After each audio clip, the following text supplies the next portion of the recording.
Because yung ayudahan na nangyayari, they are getting so many information from the beneficiaries. Yes, oo. Yeah, And you have something there for sure. At ang nakakatakot dito, tita, kasi inaano nila, kagaya nito ni JJ Suarez. Hindi lang, to be fair naman kay JJ, hindi lang rin siya yung gumagawa nito. Pero what they're doing, gumagawa sila ng mga parang, yung ano yun, yung mga ID, tapos they're going to pull all the information in May that database, ID. no? May database na sila. And what I am scared kasi, tita, na baka gamitin nila ito as yung instant liquidation. That's Kasi nandun true. yung pirma, nandun yung pangalan, telephone number, ganyan-ganyan. Because they can do a lot of things with the information that they are holding.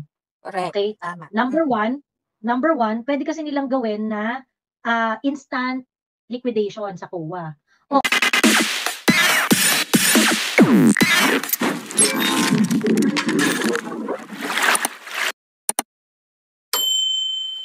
Grabe.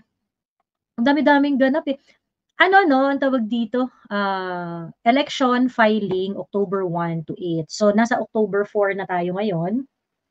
Mamaya. And ano raw siya? Open daw siya even Saturday, Sunday. Yung 1 to 8 na yon. Open daw. That's what I learned nung open pala siya. So, talagang tuloy-tuloy lang ang filing simula October 1 hanggang October 8. Sino na ba meron bang update kung sino ang mga nag-file? COC filed. Ayan. Mag-check nga tayo saglit ng very, very quick. Sino-sino na ba ang nag-file? Mga towards the end yan magfa-filean, yung mga senatoriables na yan. Pero wala akong masyadong feelings kung sino yung Sabi ni Romy Ray, hello Ate Joey, ingat ka lagi. May news si MD kanina na manggugurgur daw ng mga vloggers na critical sa admin. Yeah, I think hindi naman mawawala yung risk na yan eh. Ayan. Hindi mo mawawala yung risk na yan.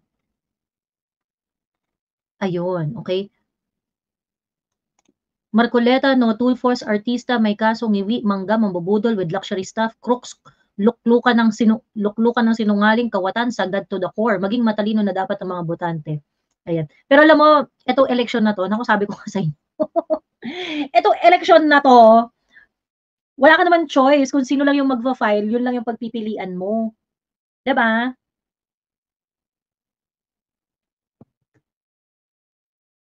Sa totoo lang, yung election 2025, you are limited kung sino yung magfa-file. Ganun. So ngayon, hindi mo talaga afford na maging ideal. Ganun. Sabi ni JNY Matthew B, Miss Joey, huwag mo kayo masyadong puyatin ngayon kasi meron kaming a-attendan na Zoom discussion yung mamayang 9 AM. Okay, hindi tayo masyadong magpupuyat. Mga ano lang tayo, siguro mga 1 hour, 2 hours lang, ganyan. Pagkatapos, mga 1.5 hour lang, ganyan. Ayun, kasi meron akong gusto talagang pag-usapan na ayokong makalimutan ng lahat. Anong nangyari dun sa tawag dito, we have to remember. Hi, Tita Its! Ayan, Tita Its, akyat ka?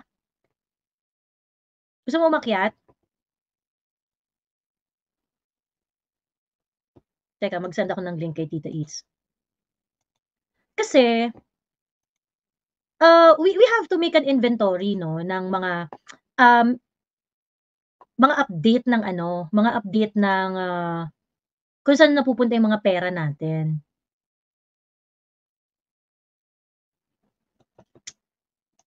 Is there an update in Maharlika Investment Fund?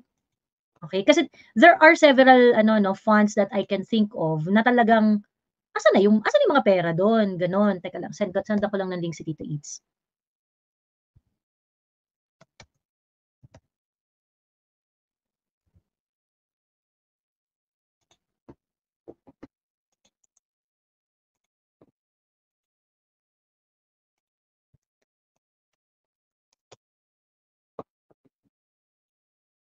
Teka lang ha. Nasa Japan ka, Ma'am Jo? Bakit blurred? Wait. Teka.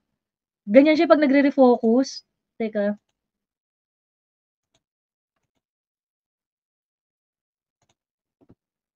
Ayan. Okay, malinaw na ulit. Nagkukumahog lahat sa election tapos questionable naman ang COMELEC, sabi ni Chris Lloris Perez. And that's true, no? Kasi talagang challenging talaga yung is the COMELEC able to deliver fair election? 'Di ba? So mga legitimate question 'yan. Baste will run for a Senate. Digong will seek mayoralty seat versus Carlo Nograles. Pulong will seek re-election for first district rep versus Margarita Ilong Ranger, sabi ni G. G, confirmed ba 'yan? Confirmed ba 'yan, Jim? Diwata is just optics. Bayad siya for sure sa pag-file ng COC. I think so too. I think so. Ayan. I think so. So, tapos ano na, yung kunwari nagko-complain tayo na, mga artista na naman yung mga nag-file, ganyan-ganyan, ang load kasi ng system yun eh. Ang magagawa natin. Nandito tayo sa bulok ng sistema. So, you know, your only choice, what you can do is not to vote for them. 'Di ba? Not to vote for them. So, ngayon, I know, frustrating, and I can understand that a lot of people are, Miss Joey, alam mo ba yung balita na binasura ni Romualdez yung kaso ng pastor sa Cagayan de Oro sa kasong murder na kaibigan ni Kong Abante? Oh. Oh. So, maaaring hindi flood control pala ang sa kanya, no? Yan ang kumakalat na tsismis sa aming field of profession. Baka mabulaga na lang tayo sa weekend. Oo nga, kasi nagkita-kita sila eh, 'di ba? Naku. Um, Ako yung medyo selfish ko na gusto. Iniisip ko sana senador na lang si mag-senador si Baste. Mag-senador si Baste. So that he can kasi siya lang yung siya lang yung parang talagang magkakaroon ng yung puwedeng magsalita ng kung ano-ano, alam mo yun, na wala siyang entanglement, puwede niyang murahin kahit sino, puwede niyang awayin lahat, yung mga gano'n, ayun. Malalagyan ba ng pangil yung Senate? Eh, wala yung Senate ngayon lang sobrang joke. And hi, Tita Eats. Hello, ganda. Kumusta na? Long time no Oo chat nga up. po, eh. Busy ka. Oo nga po, Dam ayan. Akala daming ng lahat ganap. wala na akong live, natulog na silang lahat, ayan. Oo nga. Pero meron kayo mamaya nung 'di ba, yung event niyo? Oo, 9:00 ng umaga, 'yan, 9:00 ng umaga. So, mabilis lang 'tong live na 'to, Tita Eats, kasi ang gusto ko lang talagang i-remind sa lahat, continue to monitor money that are not being accounted for. Number Oo, 1, Maharlika Investment Fund. Kailan pa totoo nga. 'yan nagkaroon ng opisina? Required sila gumawa ng report sa pera na hawak nila yearly, semi-annually, so parang twice a year. Dapat meron silang report kung ano namang ginawa sa pera. Ngayon, since they are holding funds already, dapat may report na yan eh. Hanggang ngayon, wala pa ring report. Okay. Mm, Another, yung PhilHealth. Okay? mm, Yung PhilHealth, yung almost 90 billion na nilipat from PhilHealth, nilipat sa Treasury. mm, Okay. So what exactly are you going to do with that money? 'Di mm. ba? And also, baka nagkakalimutan tayo, yung PDIC rin. Correct, Meron ring oo. pera na gustong ilipat sa National Treasury, and it is actually bigger than PhilHealth. Parang 100, ang tawag dito, 125 billion pesos 'yun eh. Mm, mm. Mm. Yan. So, mabibigat 'tong mga perang nawawala na 'to. And aside from that, magpo-post ako dito actually, but I wanted, us to talk about Mm, about it, and gisingin ang mga diwa ninyo tungkol mm. diyan. Kasi talagang tangina, ninanakawan tayo everyday. Pagkatapos kayo, hindi niyo ni-let go yung 125 million pesos na confidential fund ni Inday, 'di ba? And you don't bat your lashes Tama. pagdating dito sa mga perang nawawala na 'to. And not only that, even the budget insertions, Hmm, okay? Yung mga perang nawawala dahil sa mga budget insertions, 'di ba? Sinong nag-i-implement, sinong nagde-decide sa paggastos nun? Hindi naman executive, eh, oo. House of Representatives. How are you spending our money, 'di ba? Tapos yung araw-araw, Joey, na 1 bilyong ayuda lang. Alam mo yun, yung parang parang tubig lang na na umaagos yung pera. Ta Mm, tapos yung mga maliliit na halaga dun tayo nagfo-focus 'no, kasi correct. wineponize na nga yung budget. Kahapon Mm. pinag-usapan din namin yang PDIC kasi baka nakakalimutan talaga, eh. Talagang kailangan natin paalala, ano ba talaga yung issue. Ang issue kasi nino-normalize na yung maling paggamit ng pera. True. 'Di ba? True. Nano-normalize na, eh. Ngayon dahil, pansamantala lang 'yan habang merong pamperang nilalabas. Kung mapapansin natin kung saan-saan sila pilit kumukuha ng pera. Ano ba ibig Mm. sabihin nito, bangkarote na ba tayo? Kasi Well, bakit ang not yet, bilis, 'di kasi ba? they are still getting some money, Meron but pa, we will oo, go there definitely. oo. This is not a sustainable activity, itong Mm, ginagawa nila, 'di mm. ba? This is Pero not silipin din sustainable. So natin kasi, Joey, minsan may mga services na hindi na nila nabibigay ng mabilisan. Mga infrastructure na nabibitin. So dun ako nag-iisip na baka talaga may problema na tayo sa fiscal, yung availability na tagulang. Kasi sa ibang oo, bagay galante tayo gaya ng ayuda. Pero correct. yung mga dapat na na-comply na na ano ba yung mga commitments natin from, previous years, hindi natuloy at saka Oo, regular na dapat nating nagagawa. Like for example, ang mm, dami yung mga sa mga health centers, marami na daw mm, walang supplies. Sa PhilHealth, mm. maraming utang sa hospital. Anong nangyayari? May pera pala tayo, ba't di May pera natin pala, eh, 'di ba? Ba't hindi naka-catch up dun sa mga utang sa yes, ospital, 'di 'di ba? ba? So, do'n Ayan, tayo magtataka. Marami kayong pinapaagos na pera, pero ang dami ding hindi nagagawa sa mga, action items natin, gano'n. mm. Correct, correct. In fact, nagkaroon ng bigayan ng ayuda diyan sa Cavite kamakailan lang. Mm, And, grabe. may mga nag-send sa'kin ano, na ang ayudang na-receive nila 1,000 at saka 5 kilong bigas. Ano po Ah, yung programang cash aid na nagbibigay ng 1,000?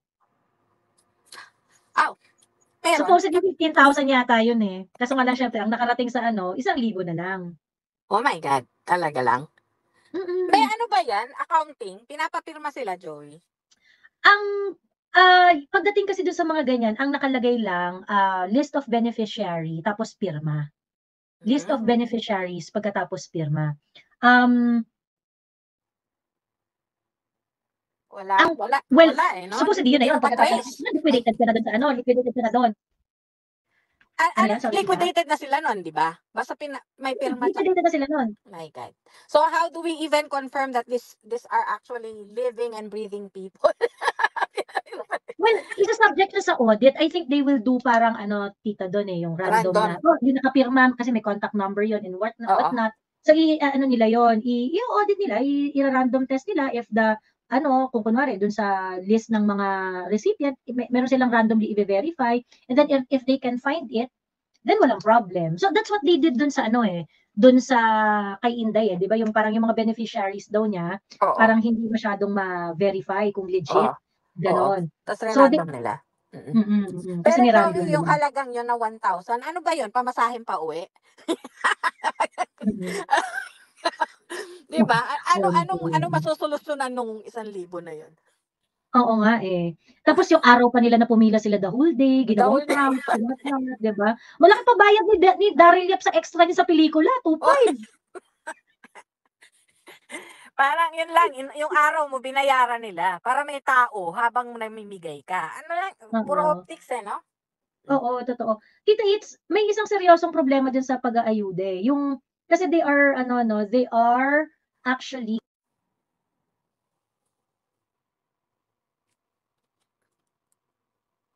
Joey, andiyan ka pa ba? Kasi parang di kita ay, na-out ka ba or na-out ako?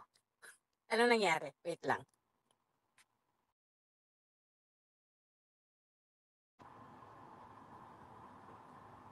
Nawala ka ba? Ako. ako'y nawala, ba't ako nawala?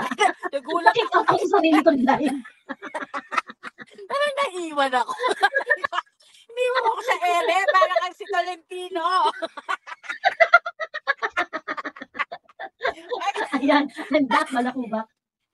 Ayan, bakit ano, ba't ako nawala? Ayan, okey, oh, ayan balik na ang ating Panibagong uri na ng camera. panggugurgur yun. Oo nga, eh, yung host yung nawala. Ay, Ayun, nako. Hmm, Tita Its, merong isang problema sa ano, eh, merong isang sige. problema sa, ang pangalan nito, sa pag-aayuda. Yung ano 'no, and wino-workout ko pa 'to. So, pasensya na talaga ako, sobrang ano, sobrang ang dami-dami kong ginagawa. Pero talaga ito, tinake note ko na 'to at gusto kong sulat about this and perhaps, send an inquiry to the National Privacy Commission. Hmm. Because they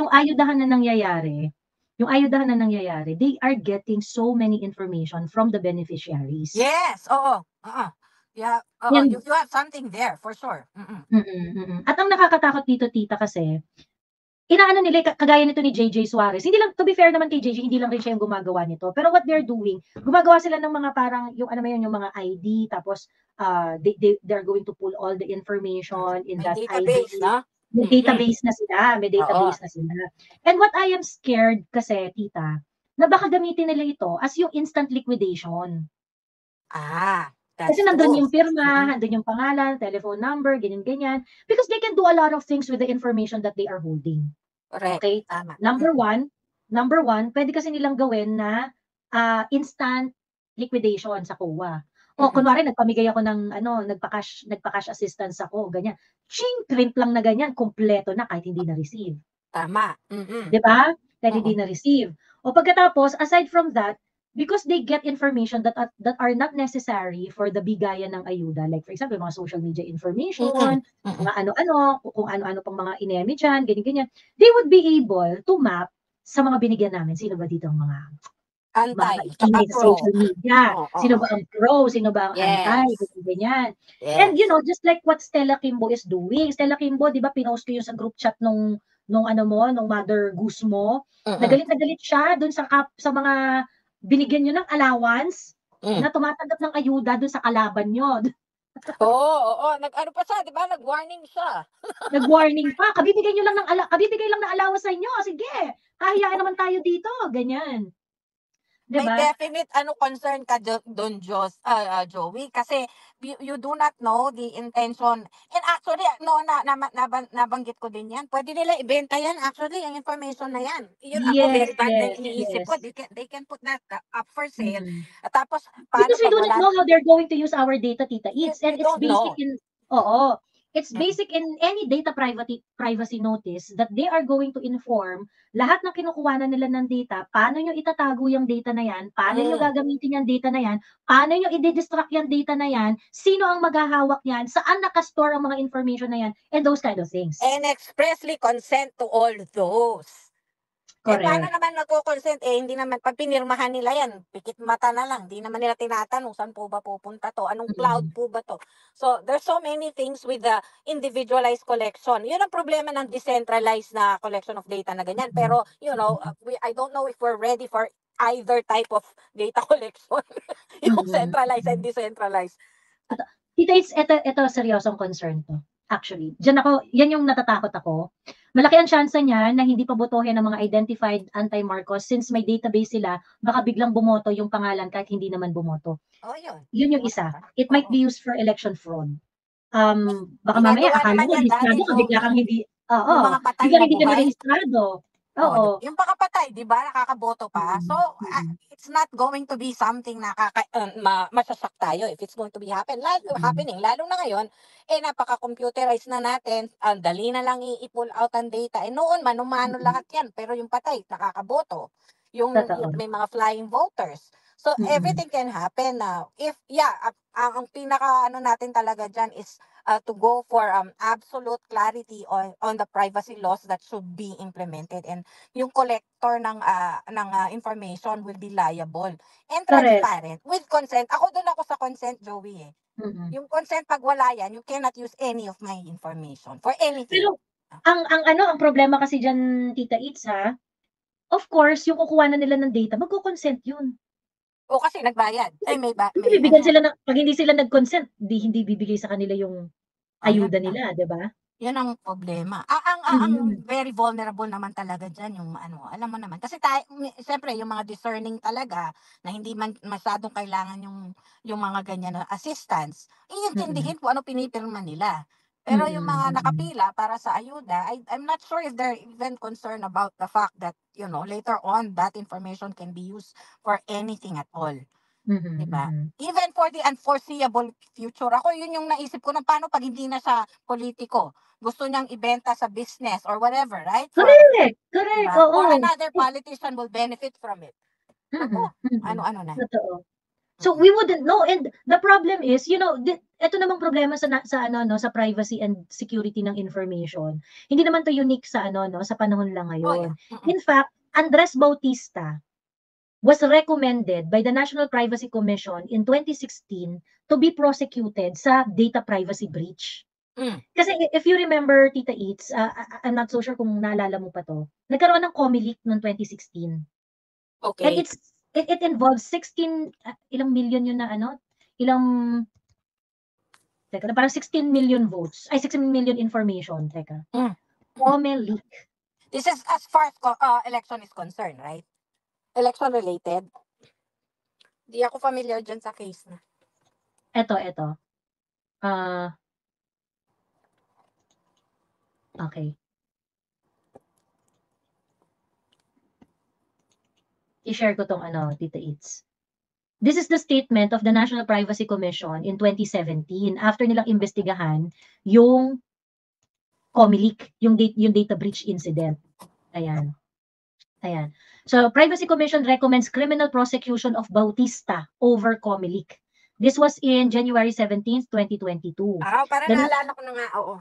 Yeah, oo. Ito. The National Privacy Commission has found that the Commission on Elections violated the Data Privacy Act of 2012 and has recommended criminal prosecution of Chairman Andres D. Bautista for data breach that occurred between 20 and 27 of March last year, of 2016.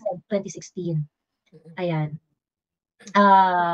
The NPC underscored Bautista's lack of appreciation of the principle that data protection is more than just implementation of security measures.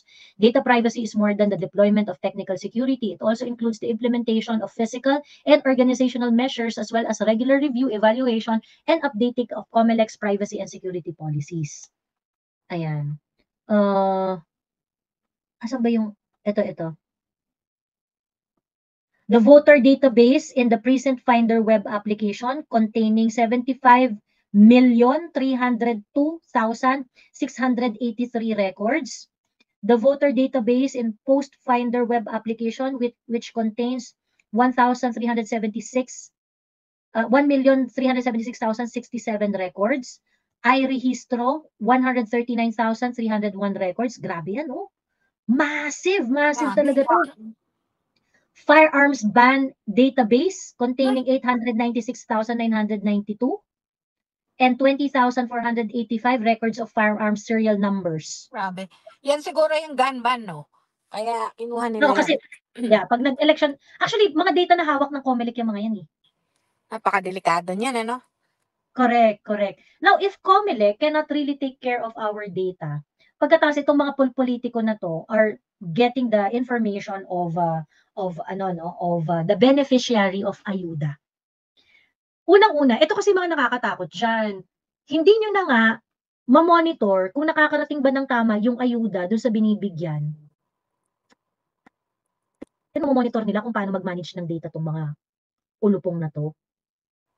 'Di ba? I'm pretty sure mas lalong hindi. Kasi hindi naman masyadong concern nila yung mga data privacy na yan eh. Kasi medyo medyo yung parang, yung data privacy, ano lang naman yan, pag may nagreklamo, di okay. 'Di ba? Pag nagreklamo, di okay. Pag walang nagreklamo, di wala ring problema. Tsaka pag pag na-discover lang ang problema. Pag wala naman, as if... Oo. Kasi hindi mo naman mararamdaman yung sakit dyan eh. Lalo kahit na-breach yung privacy mo, no? Kahit na-breach yung privacy mo, kumbaga parang ang masasaktan lang dyan yung prinsipyo mo ba? Na, my information is compromised, ganyan.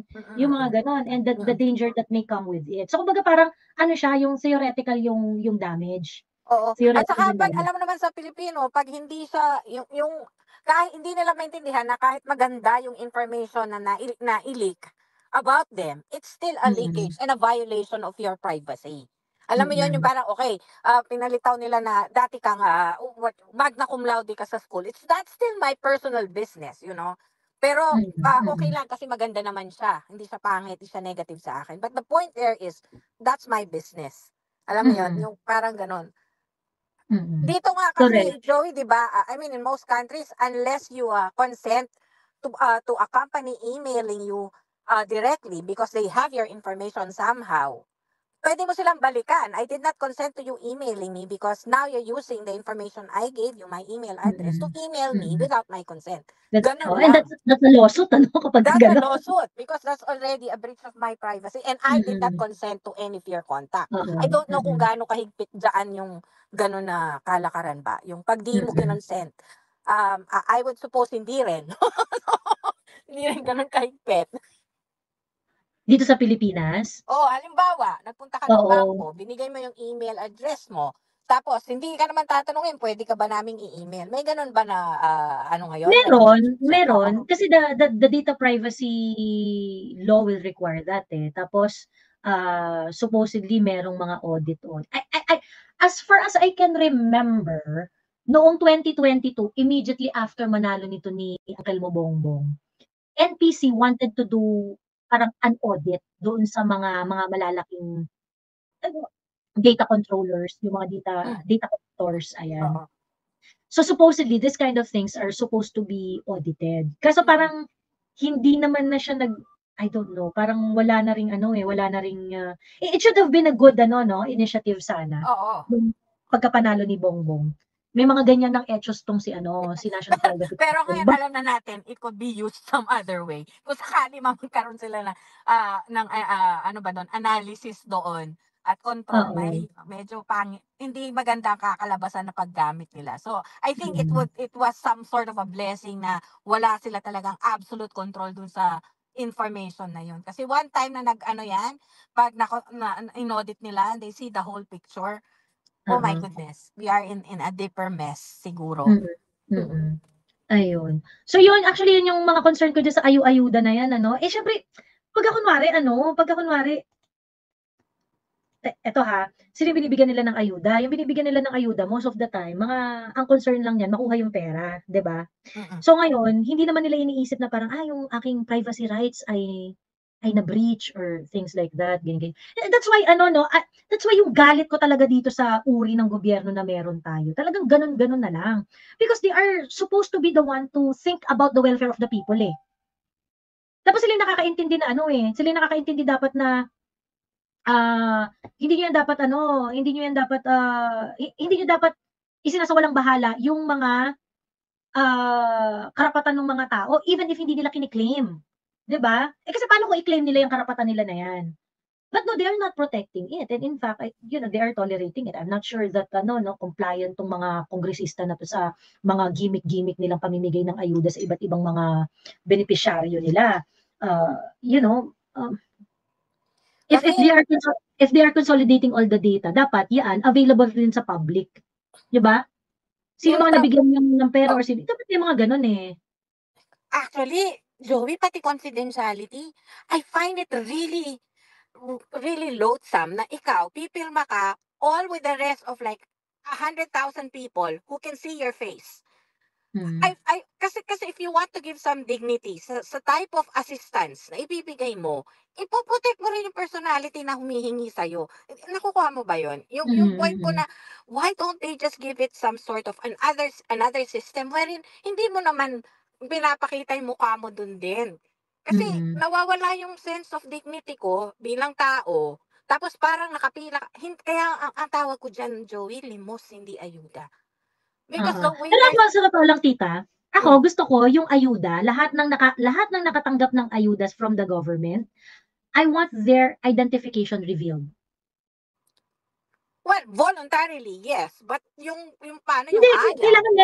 kailangan merong law na dapat 'pag ikaw tumanggap ka ng ayuda mula sa gobyerno, dapat you should be known to the public na tumanggap ka ng ayuda. Why? Specifically dahil dun sa sinasabi mo na ano, yung preserving your dignity. Yes. 'Di ba? Kasi I don't think kapagka publicly makikita yung mukha mo na humihingi ka ng ayuda, not unless you are really in a dire situation, papayag ka. Hindi ka na lang kukuha ng ayuda, 'di ba? Kung Palagay ko verify naman, 'pag oo, ready na sila na ganyan na identified and they're supposed to be listed in general public, meron ng mm. sistema talaga.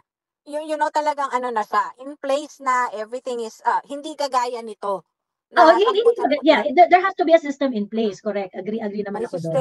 May sistema na Oo, siya nun. Like if oo, you're not going to identify yourself and be mm, willing to be called on for any audit proceedings, siguro later on, we will not be able to give you the money kasi in a systemic way naman, meron talagang traceability yan. So talagang lilitaw Mm. ka, di ba? Correct. So ito Oo. kasi nangyayari ito, kanya-kanyang listahan, Joey. Oo, And totoo kanya-kanyang listahan tapos parang ano 'to, kanya-kanyang liquidation. di ba? Kanya-kanya Oh. silang liquidation so ngayon wala kagaya ni JJ Suarez, dati pa siyang ilang beses naging kongresista yan, laging ayudang ano yan, laging ayudang project yan. In fact, yung mga kaso niya sa Sandigan Bayan is all about, absence of list of recipients dun sa mga pinagpapamigay niyang mga tulong kuno. Yeah, pag di sila nanalo, yung current year, the next year titirahin 'yan kasi hahanapan Mm, 'yan, it's this is not sustainable. Alam naman natin, mm. it's really not a sustainable activity, and it's also Correct. funneling so much money that we cannot account for, which should be Mm, brought to more important and pressing things. Kasi wala tayong pera. Alam mo yan, si Dare, no, there is again, mm. up, and she's posting again, and again Oo. she's trying to press on the ayuda and all the accountable things. Sana, hindi lahat, marami tayong mapupulot sa mga pinopost niya, eh. Kaya Mm, ayun. mm. Correct, ayun. In fact ano 'no, magaganda yung mga post ni Dare para malaman natin kagaya ng yung mga insertions diyan sa budget, 'di ba? Yung mga hindi nagre-reconcile na NEP, GAB at GAA, 'di ba? Yung akap, 'di ba? Kung insertion Mm, talaga yan, yung akap na yan. mm, Biglang mm, nagbalon yung GAA dahil diyan, tapos ang laki-laki. And then, iko-connect mo ngayon yung problema ng paano ipo-protect yung mga taong pumila diyan, kinuhanan ng pangalan, may ID pa, 'di ba? mm. Para saan yung ID? Ilang beses ba sila magbibigay ng ayuda sa same person, Joey? Ayun nga, Ano ba yan? Regular ba nila yan na kailangan nila ng ID? I don't, oo, I think the purpose is really just to collect information. mm. Ayan, eto sabi ni Heidi Labarigo, "Ma'am Joey dito sa Antipolo, nagpapirma sa'min bahay, bahay, magbigay daw ng pagkain para sa Pasko. Sabi ko, ang aga naman." Ayan, tapos ano yung kinukuha niya? Ayun nga, eh, dapat nga 'pag yung mga ayuda na yan, dapat kaliwaan yan, eh. There has Oo, to be a guideline. Ito namang House of Representative, sinasagad yung pagkabakulaw ninyo. Yung magpapamigay ng ayuda, dapat man lang wala talagang accountability guys, tangina talaga. Ito talaga yung sobrang nakakasuka dito kay ano, tama. eh, sa House of Representative at saka even sa executive ano, Hmm, um, una, kapagka kunwari, 'di magpapamigay kayo ng ayuda, ganyan. Hindi ba dapat 'pag magpapamigay kayo ng ayuda, isipin niyo muna kung sino yung well, meron kayong identified na makakatanggap.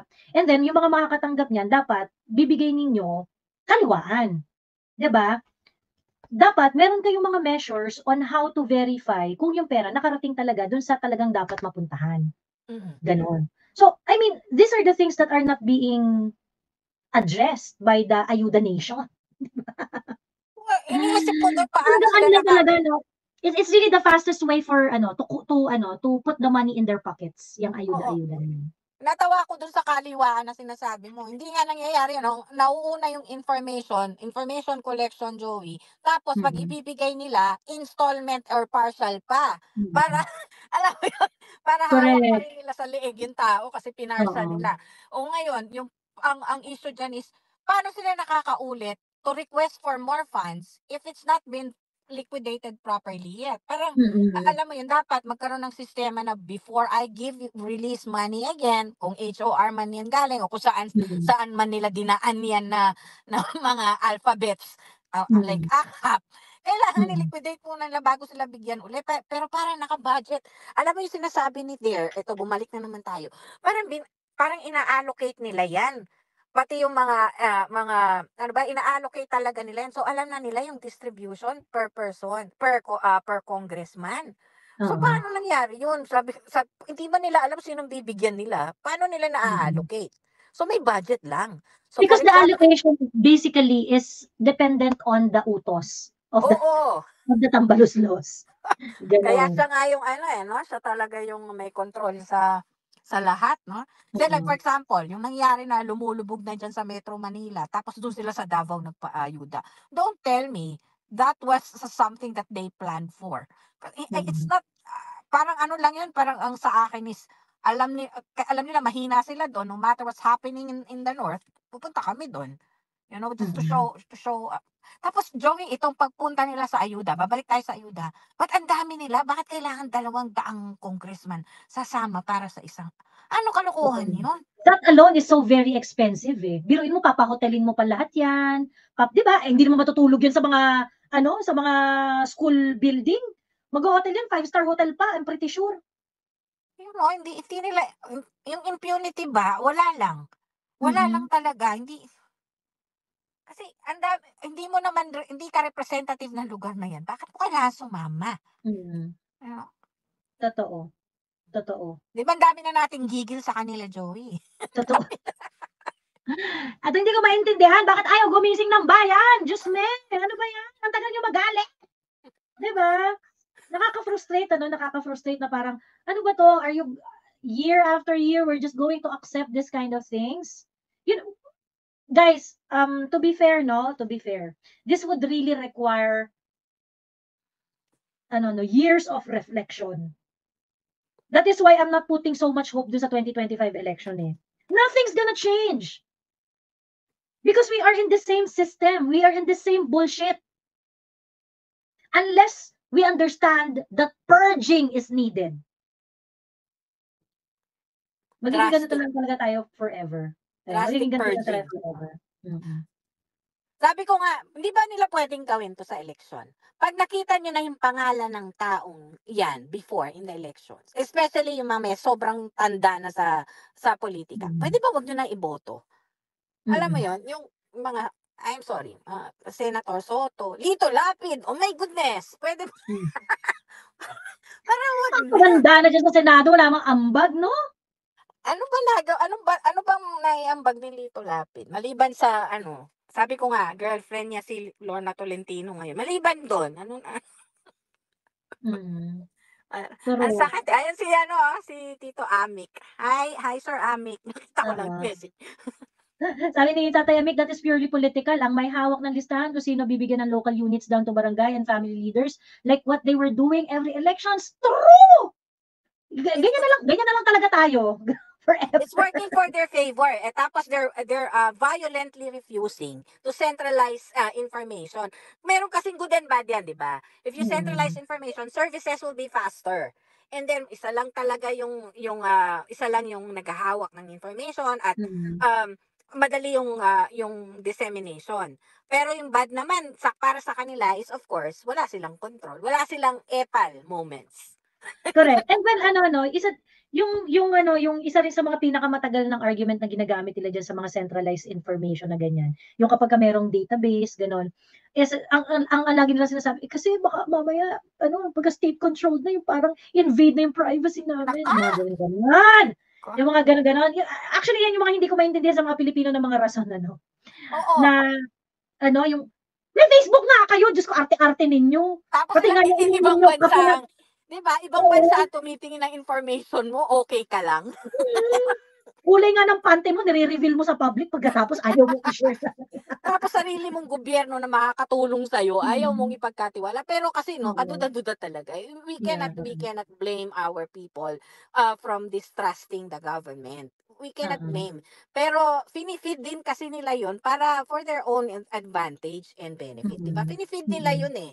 Kasi puwede And naman hindi nalang ko not sabihin want to ano ha, eto, well, there were strides during the PRRD administration. There were strides in doing the national ID, in centralizing all the mm, information of ano, oo, there what were happened to strides that? in ano, Hmm, well, merong traction before bumaba si PRRD, ang goal was para mag 65 million sana yung na-issuehan ng national ID, ganyan-ganyan. mhm. But recently, yung pagpi-print ng ID na put in halt. Pinatigil kasi wala na raw kakayanan or pangit daw yung mga naunang na-print na mga ID, ganyan-ganyan, so they have to do it all over again, something to that effect, gano'n. And it's really ano, frustrating kasi parang, bakit dito sa Pilipinas hindi tayo makapag-solve ng problema 'no? Meron na bang plastic yung licenses niyo, nakakapag-issue na kayo? O wala pa din? Buti na lang ako kasi nakuha ko yung lisensya ko ano, eh, nung Duterte 'no? huli kong lisensya Duterte pa lisensya, Oh, so 'di plastic ba? license. My goodness. Yung iba papel, yung jowa ko dala-dala niya papel, nakapasok sa plastic envelope. Baka napakaliliit na Lisensya mo, itutukos. eto po. Papel. Para kang lagi student permit eh. Oo.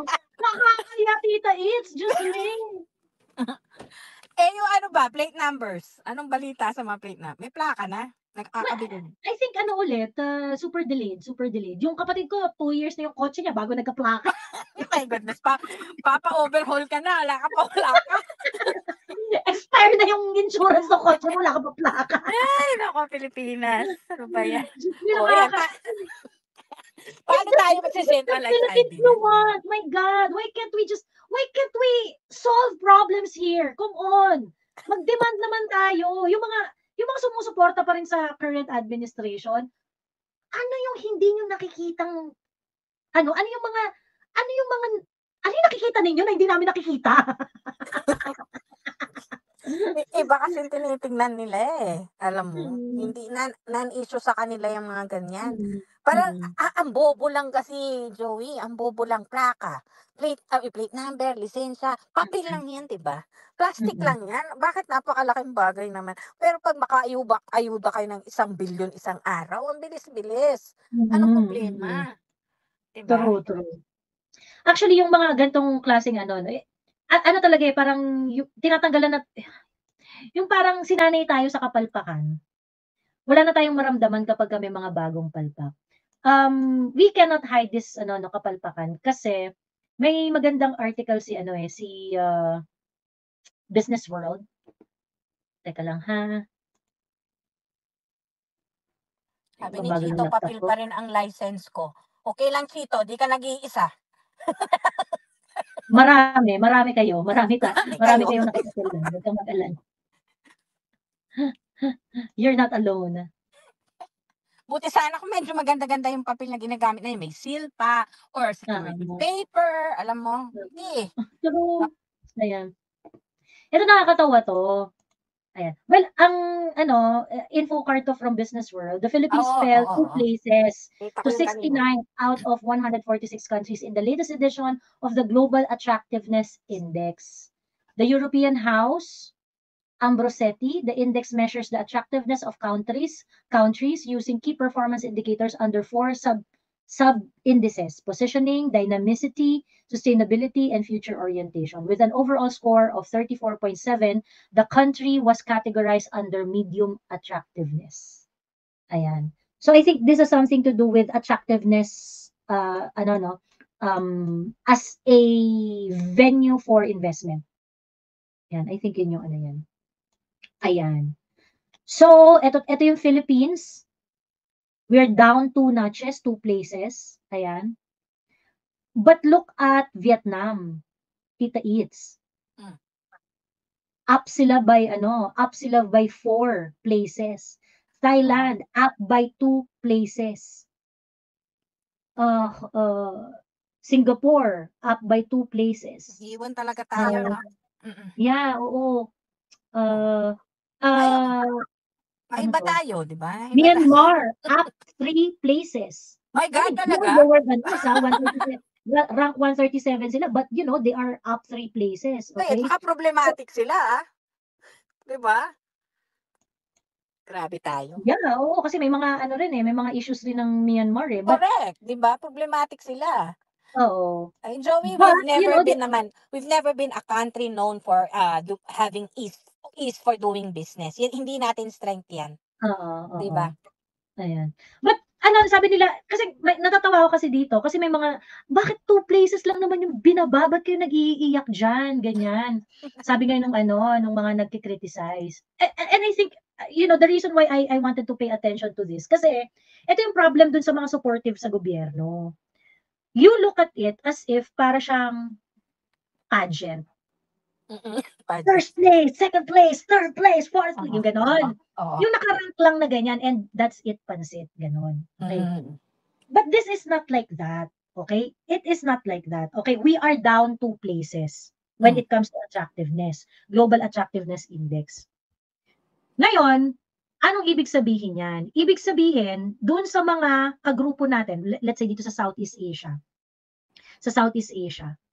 Kapagka merong investment, ibig sabihin out ka na sa choices. 'Pag merong mga prospect investment dun sa region, hindi siya pupunta sa'yo, pupunta siya Oo. dun sa mas attractive. So nakita niyo yung impact niyan? In fact, yung no change na kunwari hindi ka tumaas, hindi ka bumaba, kasi yung mga kapitbahay mo nagsipag-improve-an. Mm. 'Di ba? Talo ka pa rin. So you just don't look at it as 2 notches lang naman yung binaba, okey lang yan, grabe wag naman kayo mag-iiyak. No, it's not like that. Because you look at our kapitbahay, umakyat 4, Mm. umakyat, 2 places, 3 places, 3 4 places at saka 2 places. Pagkatapos si Indonesia bumaba siya pero 1 lang. Mm. Pero tayo, lumayo tayo sa kanila. Mm. And that's not a good indicator. And parang do not relax, do not feel na, dapat mag-relax tayo dito kasi dalawa lang naman. Hindi naman tayo yung kulela. Eh, And yung this mga kulelat na actually yung mga kulelat na before tumataas yung ranking nila, eh, 'di ba? oh, the data itself kasi negates what the government is actually telling the general Mm, public, di ba, about our economy. mm, Parang hindi siya ano, eh, parang taliwas man yan sa yung mga press release, bongbong. Parang gano'n. mm, So where are they getting their information? Eh, this is yung mga sige tama ka, eh, sa region yung mga kadikit natin, generally mm, they went up. Kung bumaba tayo, then there is an issue about us. It's mm, about mm. us, di ba? Totoo, correct. And we have to look at our own attractiveness. Um, nung ano, I think the other day yata yun yung nag-circulate yung mga balita na Google is going to invest in Thailand, like in Oo. Thailand, like, well, eto, i-ano ko lang, scroll down ko lang. Because ASEAN Skyline, yung Facebook page dedicated to ano, parang giving updates in the Southeast Asian region. And Google invest $1 billion in Thailand, Hmm. 2 billion Malaysia, and 5 billion in Singapore. Tignan mo yan, pero tayo palagay ko heaviest user ng Google sa Yeah. buong mundo. Mm. Hindi man lang tayo nambunan. True.